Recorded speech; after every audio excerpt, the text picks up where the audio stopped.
আসসালামু আলাইকুম শিক্ষার্থীবৃন্দ, আশা করি আপনারা প্রত্যেকে ভালো আছেন, সুস্থ আছেন। বিশেষ করে আপনারা যারা এইচএসসি পরীক্ষা অংশগ্রহণ করবেন কারিগরি শিক্ষা বোর্ডের অধীনে, যেমন এইচএসসি ভোকেশনাল, তারপর হচ্ছে বিএমটির একাদশ দ্বাদশ এবং এইচএসসি ভোকেশনাল একাদশ দ্বাদশ অথবা বিজনেস, যে আমরা ডিপ্লোমা ইন কমার্স যেটা বলি, প্রত্যেকটা সেক্টরের ফর্ম ফিল আপের কত টাকা লাগবে সেটা নিয়ে একটু আলোচনা করতে চাচ্ছি। আপনারা কেন কলেজ আপনারা মেসেজ করতেছেন, কলেজ ৮,০০০ টাকা চাইছে, কলেজ ৭,০০০ টাকা চাইছে, কলেজ ১২,০০০ টাকা চাইছে। তো আপনি কি করতে পারেন বা আপনার কি করা উচিত সেটা নিয়ে একটু আলোচনা করবো। পুরোটা সময় সাথে থাকবেন শিক্ষার্থীবৃন্দ, একটু খেয়াল করবেন। আর যারা এই মুহূর্তে আমার চ্যানেলে জয়েন করেছেন অবশ্যই চ্যানেলটিকে সাবস্ক্রাইব করে বেল আইকনটি অন করে দিবেন।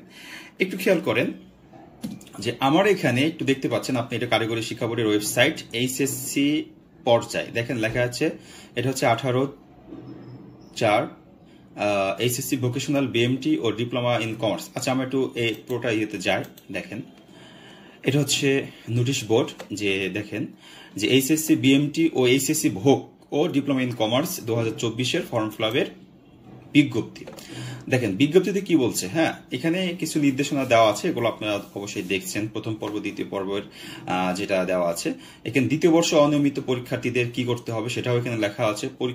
পরিপূরক পরীক্ষার্থীদের কি করতে হবে সেটা লেখা আছে। পরীক্ষায় অংশগ্রহণের অযোগ্যতা, পরীক্ষা অংশগ্রহণের অযোগ্যতা হচ্ছে শিক্ষার্থী 2019 থেকে 20 এই শিক্ষাবর্ষ বা এর পূর্বে রেজিস্ট্রেশনকৃত হলে এখন পরীক্ষা দিতে পারবেন না, অযোগ্যতা। শিক্ষার্থী ধারাবাহিকভাবে টিসিপিসি নম্বরে অকৃতকার্য হলে, আর পরীক্ষার্থীর বহিষ্কার সূত্রে আরোপিত শাস্তির মেয়াদ শেষ না হলে, মানে কেউ যদি পরীক্ষার হলে বেয়াদবি বা ইয়ে করেন, সেই ক্ষেত্রে দেখা যাচ্ছে 2 বছর 3 বছরের সাজা দেয় মেয়াদে, সেটা যদি শেষ না হয় তাহলে পরীক্ষা দিতে পারবেন না। এখন হচ্ছে পরীক্ষার্থীর নিকট হতে আদায়কৃত ফি সমূহের হার। দেখেন প্রথম ও দ্বিতীয় বর্ষে অনিয়মিত পরীক্ষার্থীদের নিকট হতে পরীক্ষার ফি আদায়, এটা হচ্ছে অনিয়মিত। আবার প্রথম, এটা পরিপূরক। হ্যাঁ, আচ্ছা, এখন এখানে হচ্ছে আমরা যদি দেখি যে অনিয়মিত ও নিয়মিত হবে, এটা একটু ভুল আসছে লেখা, কোনো সমস্যা নাই। এখন দেখেন পরীক্ষার ফি প্রথম বর্ষ দ্বিতীয় বর্ষ প্রতি শিক্ষার্থী এখানে আমাদের যেটা দিতে হবে সেটা হচ্ছে 800 টাকা, বোর্ডের প্রাপ্ত হচ্ছে 100 টাকা। তারপর হচ্ছে একাডেমিক ট্রান্সক্রিপশন ফি, এটা এখানে 80 টাকা, বোর্ডের প্রাপ্ত 100%, আর এটাও বোর্ডের প্রাপ্ত 100%। সনদ এটা হচ্ছে 100%, মানে এই যেখানে 880, 120, তারপর হচ্ছে আপনি 150 দেখতে পাচ্ছেন। তো আমরা যদি এগুলো যোগ করি, যদি আমরা দেখি যে আমাদের এখানে হচ্ছে 800 যোগ হচ্ছে 80 যোগ হচ্ছে 120 যোগ হচ্ছে 150 যোগ হচ্ছে 550 যোগ হচ্ছে 150 যোগ হচ্ছে 35 যোগ হচ্ছে 300।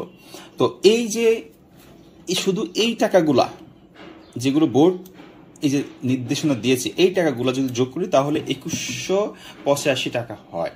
হ্যাঁ, এখন কথা হলো যে এখানে কিছু আরো খরচ আছে। দেখেন যে শিক্ষার্থীর নিকট হতে আদায়কৃত ব্যবহারিক পরীক্ষা বাবদ, এখানে লেখা আছে ব্যবহারিক পরীক্ষা প্রতি বিষয় 35 টাকা করে প্রত্যেক বিষয়। তো প্রত্যেক বিষয় 35 টাকা হলে এখানে যে করে আছে সে করে আমরা গুণ দিবেন, 10টা সাবজেক্ট থাকলে 10 দিয়ে গুণ দিবেন, দিয়ে ওটা হচ্ছে বোর্ড পাবে। তার মানে এখানে আপনার আরো কিছু বাড়বে। এবার দেখেন নিয়মিত প্রত্যেক শিক্ষার্থীর ক্ষেত্রে ইন্ডাস্ট্রিয়াল অ্যাসাইনমেন্ট ফি বাবদ আদায়কৃত 150 টাকা, এখানে ছিল ইন্ডাস্ট্রিয়াল বাবদ 150 টাকা, এটা পরের কথা। তাহলে আমরা দেখতে পাচ্ছি এখানে হচ্ছে ব্যবহারিক প্রতি ফি একটা বিষয় প্রতি হচ্ছে 35 টাকা দিতে হচ্ছে। তার মানে আমাদের এখানে আরো কিছু টাকা লাগতেছে। এই যে এখানে লেখা আছে লাগতেছে। তাহলে সব মিলে যদি 2100 হয়, সব মিলে যদি 2500 টাকাও হয়, তাও কিন্তু এরকম হয় 2500 টাকা মতো আপনার খরচ আসে।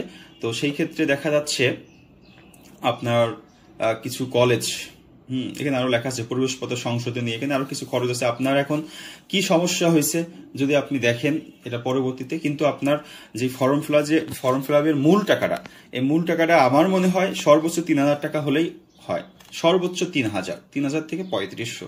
এটা হচ্ছে স্কুলও কিছু টাকা রাখতে পারে, যেহেতু আপনি একটা কলেজও কিছু টাকা রাখতে পারে, কলেজে যেহেতু পড়তেছেন 2 বছর ধরে, সেই ক্ষেত্রে দেখা যাচ্ছে কলেজ এখানে কিছু আপনাদের কাছে প্রাপ্ত থাকতে পারে। তাও ফর্ম ফিল আপের টাকা সর্বোচ্চ 3500 টাকা হইতে পারে। হ্যাঁ, নিতে পারে। এখন যদি কোনো কলেজ বলে 8,000 টাকা লাগবে, 7,000 টাকা লাগবে, এটা সম্পূর্ণই ভ্রান্ত কথা, বানোয়াট কথাবার্তা। তো এটা হচ্ছে কলেজ কর্তৃপক্ষ পকেট ভারী করার জন্য এই কথাগুলো বলে থাকে। দেখা যাচ্ছে 8,000 টাকা চাইলেও আপনি কুমাহি টুমায় 5, 6, 7 বিভিন্ন স্টুডেন্ট রিকোয়েস্ট করে আবেদন করে এরকম 5, 6, 7,000 টাকা দেয়, দিলে বাকি টাকাগুলো তাদের কলেজ কর্তৃপক্ষ নিতে পারে। তো যাই হোক, আপনাদের কাছে যদি এরকম বেশি আবেদন করে সেক্ষেত্রে আপনারাও ওটা ইয়ে করতে পারেন। আর যদি অতিরিক্ত বেশি করে অবশ্যই আপনি যদি আপনার মনে হয় যে না আপনার প্রতি জুলুম হয়ে যাচ্ছে, আপনি ম্যানেজিং কমিটিকে জানাতে পারেন, প্রধান যে প্রিন্সিপাল আছে তাকে জানাতে পারেন, তাও কাজ না হলে আবেদন করতে পারেন, তাও কাজ না হলে অন্য ব্যবস্থা নিতে পারেন শিক্ষার্থীবৃন্দ। এই হচ্ছে ফর্ম ফিল আপের একটি বিষয়। আর এই ফর্ম ফিল আপটা কিন্তু হচ্ছে আপনি দেখতেছেন এখানে যেই আছে মূল যেই দিছে সেখানে আছে এইচএসসি, বিএমটি এবং ডিপ্লোমা ইন কমার্স, কিন্তু ভোকেশনালে দেয় নাই। আবার দেখেন যখন আপনি ইয়েতে যাচ্ছেন, যখন এখানে আসছেন তখন এখানে দেখেন লেখা আছে এইচএসসি, বিএমটি, এইচএসসি ভোগ, তার মানে এটা আপনার ভোকেশনালের জন্য একই নোটিশ, ওকে, একই খরচ।